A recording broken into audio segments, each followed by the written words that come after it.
The story begins with a 35-year-old woman named Mari, preparing lunch for her son, Kiritaka. Their bond is heartwarming. Kiritaka genuinely cares for his mother, and their home is filled with love and affection.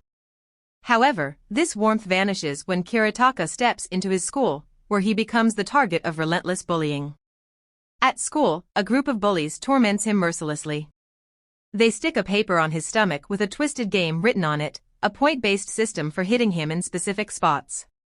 One by one, they take turns, each trying to score the most points. This isn't just bullying, it's downright sadistic. The abuse escalates to the point where Kiritaka wets himself, and when some of it lands on one of the bullies' shoes, he gets beaten even more viciously. Then comes the leader of the bullies, Okaya, a true monster in every sense. He pretends to step in and stop the others, but only takes the cruelty to another level. Okaya humiliates Kiritaka further by forcing him to eat filthy food contaminated with cockroaches. Kiritaka resists initially, but Okaya shoves it down his throat. In past, the bullies used to bully one student, subjecting him to a horrifying ordeal. They tie him up and threaten to hang him, laughing as if it's some sick joke. One of them even dares to say, "If you survive for 10 seconds, we'll let you go. If not, you're done."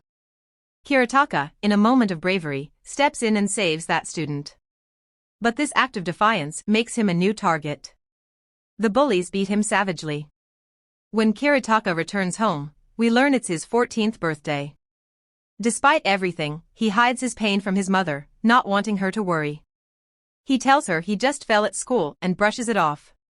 Mari, on the other hand, starts suspecting something is wrong. She tells him that she herself was bullied in her school days and only one nurse helps her. Now, her husband, a 39-year-old police inspector, is often too preoccupied with work. That night, Kiritaka is playing a game in his room when he receives a video from the bullies. To his horror, the video shows his mother in an intimate situation with another man. He quickly realizes it's a deepfake, but he knows no one will believe him if it's leaked. The bullies then call him out to a secluded spot under the pretext of solving things. Mari notices her son leaving the house late at night, but she doesn't stop him. When Kiritaka arrives, the bullies ambush him, laughing as they blackmail him. They demand he completes a task for them, or they'll release the fake video of his mother. The task? Jump off a cliff. Kiritaka is cornered. He wants to protect his mother at all costs, no matter how terrifying the demand. With tears in his eyes and fear in his heart, he takes a deep breath. And he jumps. The scene unfolds with Mari tracking the location of her son, following the clues on her map. She's almost there, her heart racing with anticipation. The map indicates that he is right ahead, but as she looks up, her world shatters. Her son lies on the ground, his legs crushed and mangled. He's alive but barely holding on, the pain evident in his broken body. Mari rushes toward her child, but before she can reach him, Truckkuin suddenly appears. It speeds past her, striking Kiritaka and killing him instantly. The moment she gets to him, all that remains in her trembling hands are his intestines, his life reduced to this horrifying, grotesque reality. But on other Okaya says I let him win and escape. After this event Mari was completely broken. As investigations unfold, a note is found near the cliff where Kiritaka had fallen. It suggests he committed suicide. However, Mari, familiar with her son's handwriting, knows it's a forgery. Despite this, the community turns against her, blaming her and her husband for failing their child. Their grief is compounded by societal judgment and cruel remarks. One day, while sorting through Kiritaka's belongings, Mari finds a hidden notebook. Inside, her son had detailed every moment of his torment, names, dates, and the cruel acts inflicted upon him. June 5th, they beat me again. July 20th, they tore my clothes and threw me into the swimming pool. November 3rd, they threw away my pencil case. December 3rd, I reported the bullying, but no one believed me. The notebook also leads her to a hidden USB drive containing video recordings, painful evidence of the torture her son endured. Seeing this, Mari's sorrow turns to fury. She realizes these monsters deserve judgment, and so begins her dark, calculated revenge. The story fast-forwards 2 years. A new nurse named Mari appears at the school where the bullies are enrolled. The leader of the bullies, Okaya, approaches her, boasting about his efforts to promote anti-bullying campaigns. Hypocritically, the same person who destroyed Mayor-sun's life now pretends to advocate for peace. Well, as you guess about Nurse, she is Mari, transformed. 2 years ago, she divorced her husband, severed ties with everyone from her old life, legally changed her name, and underwent full-body plastic surgery. She buried her past self to return stronger, more calculated, and ready for vengeance. To infiltrate the school, she even submits to the principal's predatory demands, allowing him to exploit her body in exchange for a position in the institution. For Mari, nothing is off-limits. She's willing to sacrifice everything to deliver the judgment these bullies deserve, and her path of revenge is about to begin. The story starts with Kawai, a sadistic bully and a member of a gang, torturing a girl in the most humiliating way imaginable. He's blackmailing her with compromising videos, yes, the kind you're already imagining. Kawai demands to her that she pays him 30,000 yen every month, or he'll leak the clips online. He doesn't stop there. Kawai's abuse becomes physical, beating the girl to the point she vomits. Just as things seem hopeless, Mari appears. She intervenes like a protective figure, saving the girl and offering her comfort, a rare moment of kindness in this grim tale. Mari also takes Kawai's phone, brushing him off with a casual, "I'll return it later." Kawai is shaken, runs to his gang and explains what happened. But in his rant, he lets slip the name Kuretaka, triggering the wrath of their gang leader, Okaya. We see in a flashback that Kawai once tortured Kuretaka as well, holding him underwater and stealing money from him. Kawai claimed he was collecting the money for Okaya, but Kuretaka called out his lies, saying, "Okaya doesn't care about you." Hearing Kuretaka's defiance, Kawai lost control, beating him even more brutally. The flashback ends, bringing us back to the present, where Mari has hacked into Kawai's phone. She uncovers the full extent of his depravity. He's been taking voyeuristic pictures of girls at school, recording videos without their consent, and committing even more heinous crimes. Mari, scrolling through these clips, sees her son's face superimposed on the victims. This intensifies her rage, fueling her need for vengeance. Her meticulous plan begins. One day, Kawai, unaware of what's coming, receives a mysterious video. It contains 2 clips, one of him bullying Kuretaka, and another showing his unspeakable actions. Fear grips him as he realizes someone has hacked his phone. At school, he's paranoid, scanning faces to figure out who's behind this. All the while, Mari watches him from a distance, biding her time. The girl Mari saved finally confides in her, revealing everything Kawai has done to her. But after this, Kawai looked his eyes to her. Suspecting she's the one who hacked his phone, he called her but girl tried to run but Kawai catches her and drags her to his house. There, his cruelty escalates, he tortures her by holding her underwater, demanding answers. She, broken but defiant, tells him, "I didn't take your videos. Do whatever you want. Upload my clips, I can't meet your demands anymore." This enrages Kawai further. He's about to drown her when something changes. He hesitates, a flicker of uncertainty crossing his face. Moments later, Kawai wakes up alone in a dark, cold cell. His wrist is shackled to a lock, and a knife dangles nearby. He's trapped, disoriented. In front of him stands Mari. As the tension builds, water begins to pour from above, signaling the beginning of something even darker. Remember how Kawai brutally tortured Mari's son by repeatedly drowning him in water? Now, Mari is about to deliver her revenge, but in a far more twisted and horrifying way. Kawai thinks Mari might just be playing a cruel prank, but look at her face, this isn't a prank. Mari coldly tells him, "I will give you a punishment. You took someone precious away from other people. Now, I will take away your oxygen." The water in the chamber begins to rise, slowly creeping higher. Kawai starts to panic. He assumes Mari found out about the videos and tries to defend himself. "If those people didn't fight back, it's not on me." But Mari isn't listening. She's beyond reasoning now. She tells him, "I won't let you die easily. The lock on your hand can be opened with a single-digit code. That code represents the greatest crime you ever committed. If you enter the correct code, you'll be free. Or..." She points to a knife near his right hand, "You can cut off your left hand and escape that way." This is revenge in its purest form, a trap where every option is despair. Kawai desperately tries entering random codes, but nothing works. The water rises past his mouth, leaving him gasping for air. Mari stands there, unmoving, watching him struggle. Kawai, cornered and hopeless, reaches for the knife to cut off his hand, but the blade snaps. Mari planned every detail, ensuring there was no way out.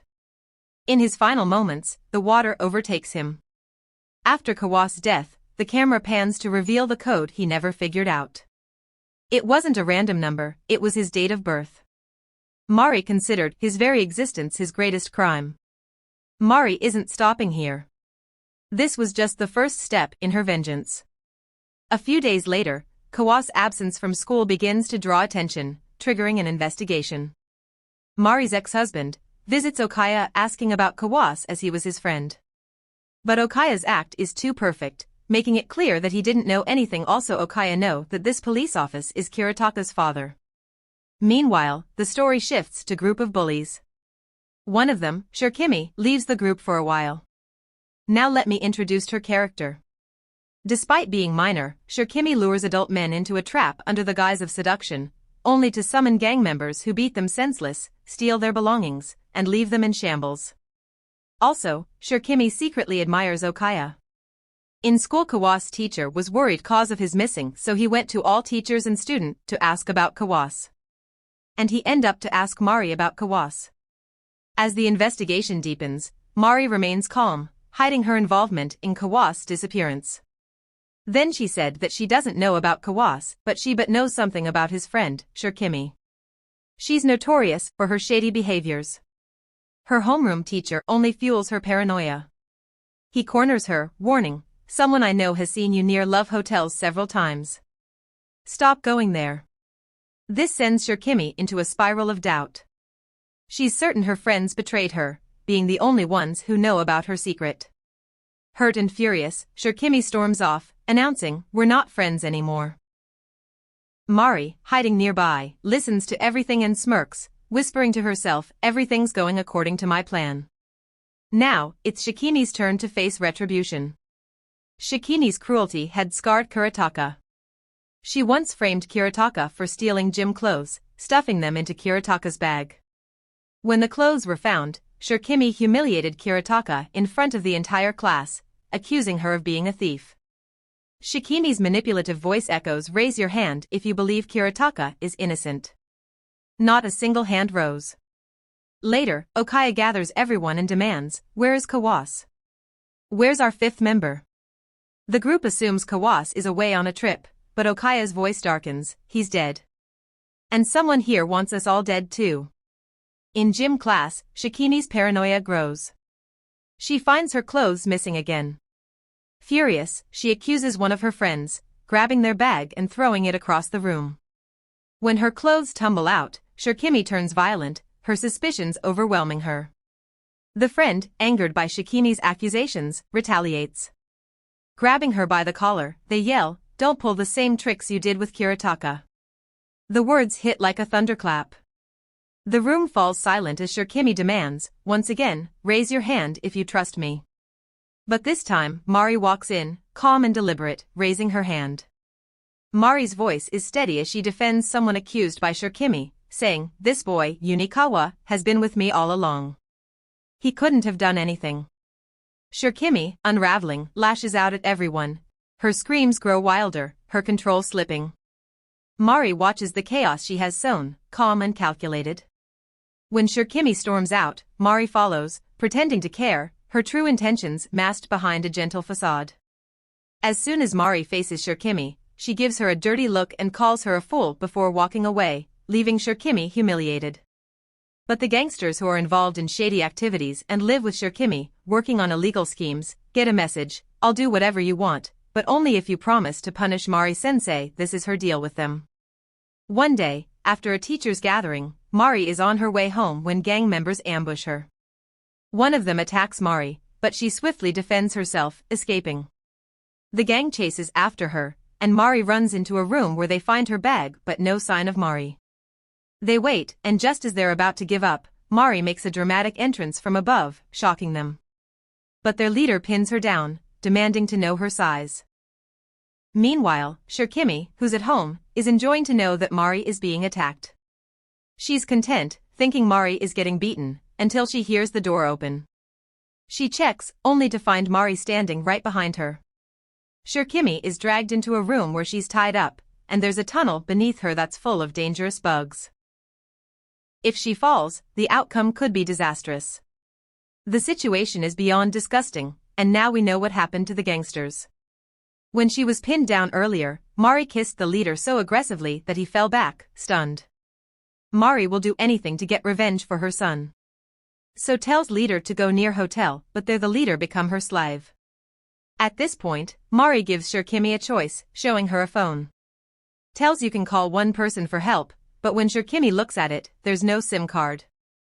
Furious, she demands to know where it is. Mari reveals that she accidentally placed the SIM card between some knives. Shirkimi, eager to get the card, cuts herself in the process. As she bleeds, Mari tells her not to act like a victim, she's done this to others before. The flashback reveals Shirkimi had done the same thing to Mari's son. As Shirkimi continues to struggle, Mari remarks on how far Shirkimi has fallen. But as Shirkimi gets the SIM card, now she knows those two idiots never help her, so she thinks Okaya will help her, but when Mari showed chat between her and Okaya, she realized that Okaya never even replied to her once. She's been abandoned by everyone, and Okaya also will never come for her. Mari messages that gang leader, hoping for a rescue, but the message she gets back shatters her. Don't ever show me your face again. This is the breaking point for Shirkimi, and it becomes clear that Mari's revenge is nearing its peak. She has already exposed Shikimi's fake persona to the gang leader by showing her account claiming that she exposed leader activities in behind his back on social media, but reality it's just a trick by Mari. And with this Mari end her arc and killed her too in more brutal way.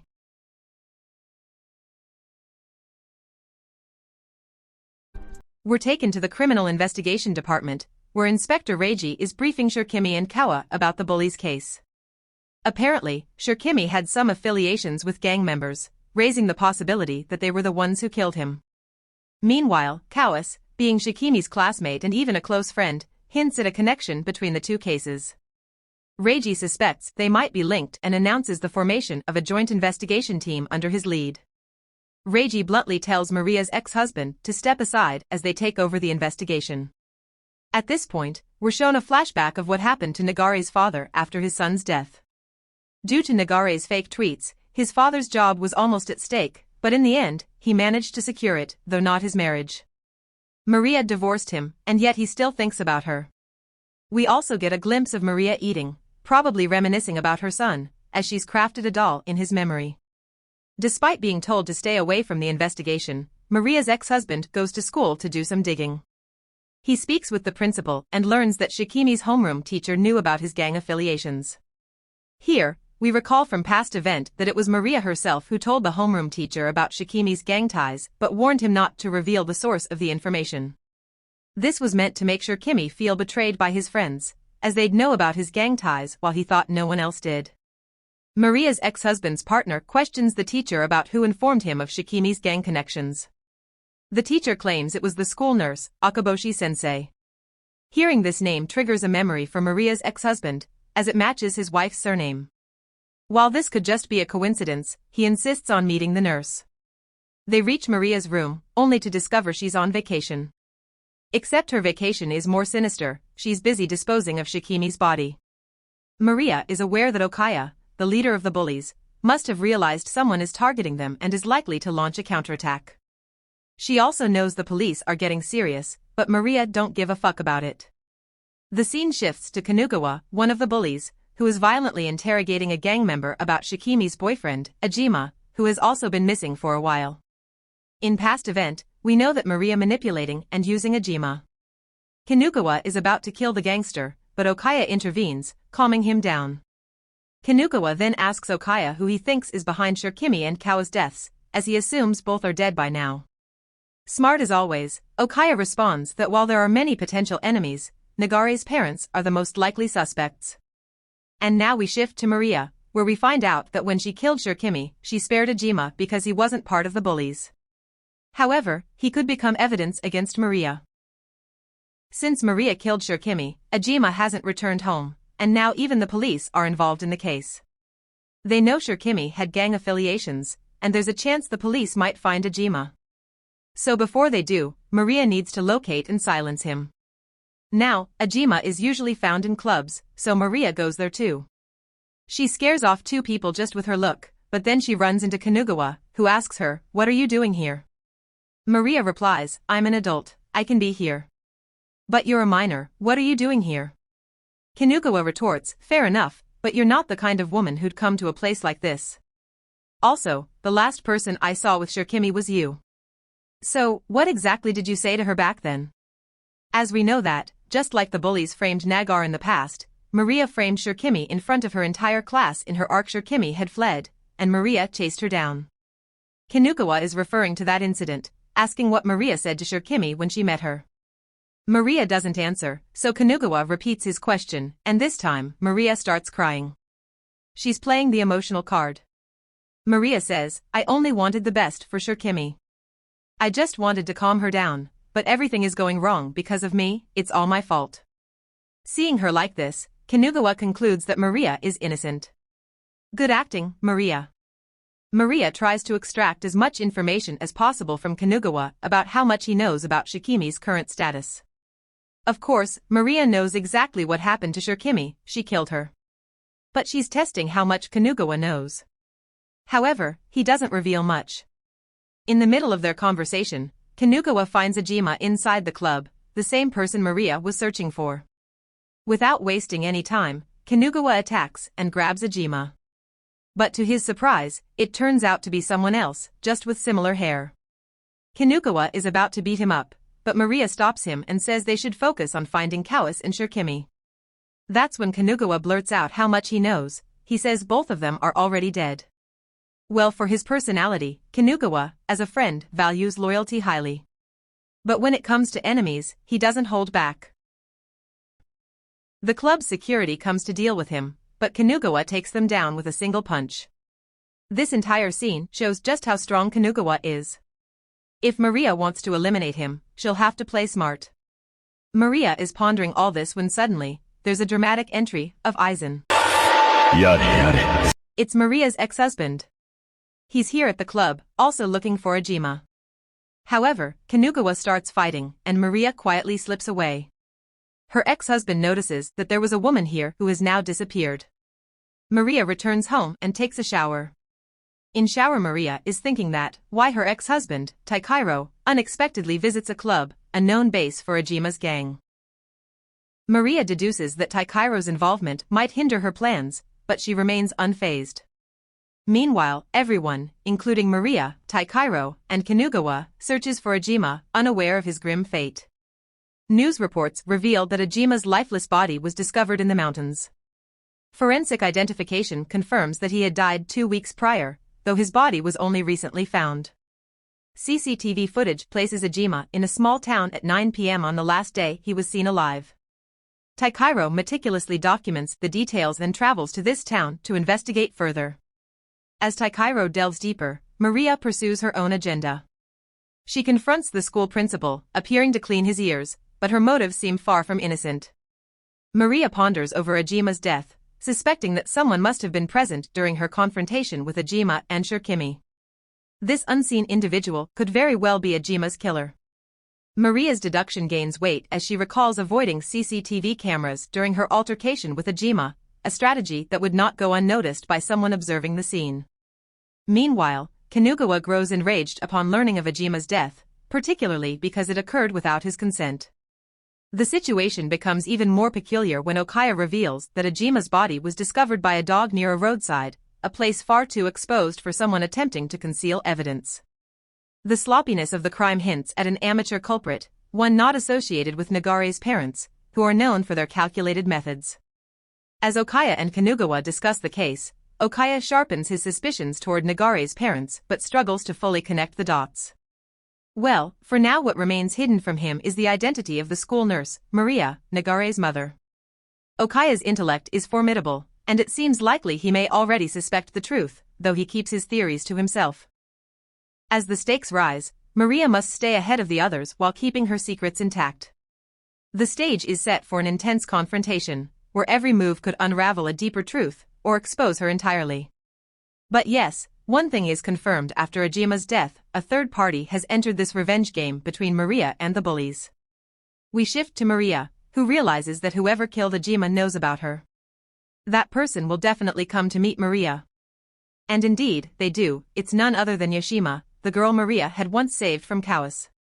Kawai used to bully her, and this girl now approaches Maria to tell her what happened when Kawai disappeared. No, not Ajima, she's talking about Kawai, whom Maria killed in part 1. Kawai was torturing this girl when Maria took him down. As Maria listens, she wonders, did this girl see me when I captured Kawai? If she did, she might have also seen the fight with Ajima. But no, Maria realizes after a bit of conversation that this girl doesn't know anything significant. She even starts crying, and Maria calms her down by giving a hug that you guys definitely want. It should have been me, not him! The scene shifts to a fair, where a boy is arguing with a man at a counter. The man thinks about slitting his throat right there, but ends up letting him go after he apologizes. Then Maria appears and says, "So you killed Ajima, huh, Yuda Akihiro-kun? Now, who is Yudo? Where did he come from?" This boy was a good friend of Nagar. Back in the day, bullies targeted him as well, but Nagar always stood up for him, even taking the beatings himself. So, how did Maria learn about Yudo? She found Nagare's notes, where he had written about the bullies harassing Yuda and how Yuda hadn't been to school for some time. Maria confronts him, asking, "Why did you do it?" Yuda admits that he can't run away anymore. We then see flashbacks of Yuda talking to Nagar, urging him to stop attending school and escape the torment. But Nagar wasn't one to back down. When Yuda found out Nagar was gone, even Okaya started targeting him. Exhausted by everything, Yuda isolated himself from everyone. One day, he saw Okaya and the others laughing and happy despite the cruel things they had done. That's when Yuda decided he would take them all down himself. His first target? Kawai. Yuda's plan was beyond brutal. He wanted to gouge out Kawai's eyes, cut off his tongue, slice open his stomach, pull out his large and small intestines, and shove them into his mouth. Truly some next-level horror. But on the night Yuda was going to act, he saw Maria. At that time, she was kidnapping Kawai and taking him away. Yuda followed her and witnessed how brutally she killed Kawai. So, during the events of part 1, when Maria drowned Kawai, Yuda was there, watching. He even followed Maria home, where he discovered she was Nagare's mother. From that moment, Yuda decided to follow in Maria's footsteps, doing exactly what she did. But he didn't just want to copy her, he also wanted to help Maria. We see that actually, he was present everywhere we saw Mage in part 1. I think it means, if a capable detective connects to this case, they'd find Maria in 2 minutes flat. Anyway, when Maria freed Ajima, Yuda understood that this could turn into evidence against her, so he decided to eliminate Ajima. Yes, it was Yuda who took him out to keep Maria safe. The flashback ends, and Yuda tells Maria, "You can use me to take revenge on those bullies." After he finishes talking, Maria tells him to get out of her car. Maria had recorded everything he said and warns him, "I can frame you in this case now, so just leave." Yuda leaves, but judging by his face, he's not done yet. Why did Maria not accept Yuda's help? Because she doesn't want someone her son saved to get tangled in this mess and endanger their life. Things are about to get even more interesting, as we see Kanugawa sneaking into Maria's ex-husband Taikairo's house. Remember Okaya mentioned suspecting Nagare's parents? So, Kanugawa comes here hoping to find some evidence. Whether he finds anything or not, Yuda sees Kanugawa entering the house and clicks a photo from afar, which he plans to send to Maria as proof. But just as he's about to hit send, Taikairo shows up. Now, if Taikairo spots Kanugawa, he might catch him. And if Kanugawa gets caught, Yuda can't get his revenge. To save Kanugawa, Yuda creates a distraction by throwing a stone at the window. Taikairo doesn't notice Kanugawa, who manages to hide. Taikairo, being observant, inspects the broken window. By just looking at the lock, he deduces that it couldn't have been broken by a stone. He realizes someone must have broken in and ends up catching Kanugawa. Kanugawa attacks Taikairo, but Taikairo easily overpowers him, he's an inspector, after all. Takeiro almost arrests Kanugawa, but Kanugawa gets hold of Takeiro's one and only weakness, his family photo. Takeiro came back to retrieve it, but Kanugawa smashes it right in front of him and brutally assaults him. But as a wise man said, a wounded lion is more dangerous than a healthy one. Takeiro, despite his injuries, tracks Kanugawa down and manages to knock him out. Kanugawa has no choice but to flee. However, as soon as Kanugawa escapes into an alley, he runs into Yuda. Realizing someone helped him escape earlier, Kanugawa grabs Yuda and questions him. "Who the fuck are you?" This guy doesn't even recognize his victims anymore. Yuda, being caught, has no choice but to fight back. But Kanugawa ends up killing. That's when Maria enters and knocks Kanugawa out. A while later, Kanugawa wakes up in a forest with multiple bullseyes painted on his body and his hands tied behind his back. Suddenly, an arrow lands right in front of him. Maria appears, saying, "It's time for the hunt." We see Okaya at a festival, messaging Kanugawa to find out where he is. We already know his location, and despite his injured leg, damaged in a previous attack, Kanugawa attempts to strike Maria but stumbles. His injury stems from being flung by Maria earlier.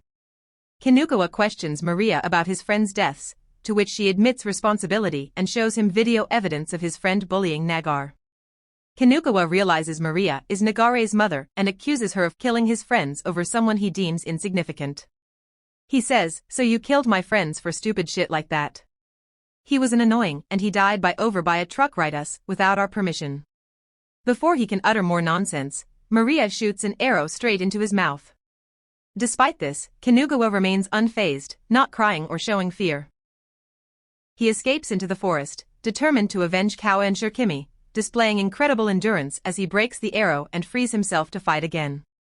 When Kanugawa attacks Maria once more, she responds by driving an arrow into his ear, calling it too easy. Unflinching, Kanugawa rips off his ear to break free and reaches a mansion where he once bullied Nagar. Here we see Okaya who figure out that Kanugawa is in danger because he installed GPS in his phone. So, they went to go to find Kanugawa. In car, the fat guy asked Okaya about he even think them as his friends. And Okaya replied positively, and for Nagar he said enemy? According to him, he didn't kill his enemy directly, first he bullied them. Here Kanugawa recalls playing a game with Nagar there. If Nagar could evade him for 30 minutes, Kanugawa would return the item he had taken. Nagar run to a room, but Kanugawa almost broke that room's door. Still he suggests Nagar to forget about his game. Nagar, cornered and aware of his impending punishment, still refused to surrender the prized possession given by his father. Back in the present, an injured Kanugawa enters the same room and mockingly asks Maria where she is hiding. He declares he'll grape her in the same place where he killed her son. But as he steps inside, a massive explosion erupts, engulfing him in flames. Maria appears and sarcastically questions if he's dead, only to find Kanugawa still alive, his body burning but undeterred. Maria shoots another arrow into Kanugawa's shoulder, but he relentlessly pursues her. Maria lures him into a room rigged with multiple electrified arrows. These arrows pierce his eyes, shoulders, stomach, and legs. She activates the electrical charge, leaving him writhing in agony. However, Kanugawa, defying all logic and pain, pulls each arrow out of his body and even gouges out his own eye to keep fighting. Kanugawa is a beast, but for beasts, don't people bring chainsaws to cut them down? Maria does that too. She starts it up, and as she's about to use it on Kanugawa, she sees Okaya within him. A flashback reveals how Okaya and Kanugawa first met. We see a young and aggressive Kanugawa, who one day gets beaten up by a teacher. That's when Okaya enters the scene. Using his wealth, Okaya humiliates the teacher by exposing him completely naked. Kanugawa, witnessing this, enjoys the revenge taken on his behalf. But the story turns darker. Okaya corners the teacher and says, "You've got a young daughter, right? Yet you still focus on other boys, taking pictures under their skirts. If you don't want the police to find out, hand over your daughter's naked pictures to me." The teacher, crying, begs, "Don't involve my family." But Okaya's face shows pure enjoyment. He's relishing the torment. Not satisfied with mere threats, the teacher ends up taking his own life. Kanugawa asks Okaya, "Why did you go that far?" Okaya responds casually, "I just wanted to be friends with you." Yet, Kinugawa doesn't seem to mind and becomes friends with Okaya. From that day, they form a bond. Okaya would do anything to accomplish his goals, no matter how twisted, just like Maria. This is why Kinugawa saw Okaya within Maria at that moment. She cuts Kinugawa slightly and makes him panic. Maria doesn't stop there, she gets brutal. I can't even describe normally what she does to him next. She uses the chainsaw and destroyed Kinugawa's ball. Terrified, he pleads for mercy, but Maria coldly says, "Did my son beg for his life too? Did you stop then?" She uses the chainsaw a bit more to make her point. After this she questions Kinugawa, "How does it feel to enjoy torturing others?" "Because I'm not enjoying this at all. I killed your two friends, but I didn't feel any satisfaction. So, you better tell me how it's done because until you do, your torture won't end." But Kinugawa is in such bad shape, he can't see, can't hear, and definitely can't answer. In desperation, he mutters, "Okaya, help me." We then see Okaya arriving at the location, but Maria walks out of the mansion, saying, "Mission complete." The manga continues beyond this, and while Kinugawa's arc might be over, Maria's revenge isn't complete yet. However, this video is coming to an end. I hope you liked this video. You can check out more videos here. Until then, I'll see you later. Sayonara.